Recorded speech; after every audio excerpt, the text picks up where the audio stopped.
నేను పులిహోర చేస్తున్నాను అనమాట. సో నా స్టైల్లో పులిహోర ఎలా చేస్తాను అనేది మీకు కూడా చూపిద్దాం రండి.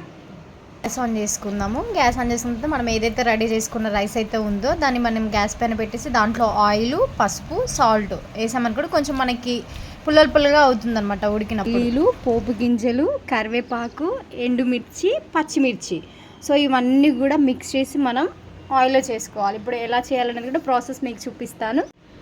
సో ఇది ఆయిల్ హీట్ ఎక్కిందో లేదైతే చూసేసుకుందాము. సో ఆయిల్ అయితే హీట్ అయింది. మనం పక్కకు పెట్టుకున్న పోపు గింజలు అయితే ఇందులో వేసుకుందాం అన్నమాట.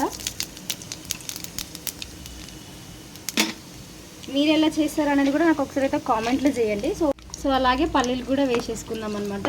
సో దాంతోపాటు ఇప్పుడు పచ్చిమిర్చి వేసుకుందాము.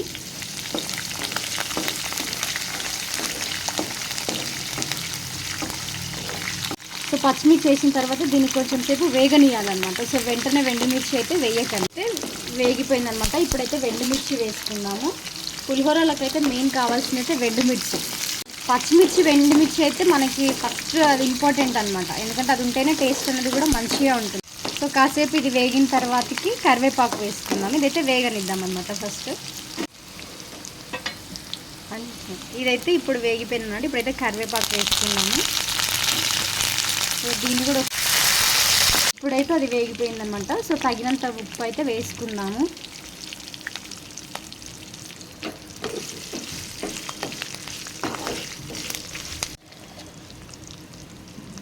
సో ఉప్పు అయితే దీనికి అన్నిటికీ పట్టిన తర్వాత పసుపు అయితే వేసుకుందాము.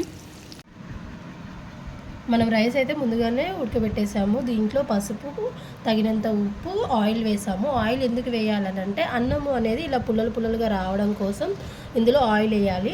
ఆయిల్ వేయడం వల్ల ఏమవుతుందంటే ఇందులో మనకి ఇంత ముందుకు మనం పోపేసి పెట్టుకున్నవన్నీ కూడా దీంట్లో వేసి ఒకసారి అయితే మొత్తం మిక్స్ చేసేసుకోవాలి. మంచిగా మిక్స్ చేసేసుకుంటేనే మనకి టేస్ట్ అనేది కూడా బాగుంటుంది, అన్నానికి కూడా మంచిగా పడుతుంది అన్నమాట. ఇప్పుడైతే రెడీ అయిపోయింది టేస్టీ పులిహోర. మీ స్టైల్లో ఎలా చేస్తారనేది కూడా నాకైతే ఒకసారి కామెంట్ చేయండి. నా స్టైల్లో అయితే ఎలా ఉందనేది కూడా మీరు ఒకసారి నాకు కామెంట్లో చెప్పండి. Thank you. Bye friends. Subscribe to my channel.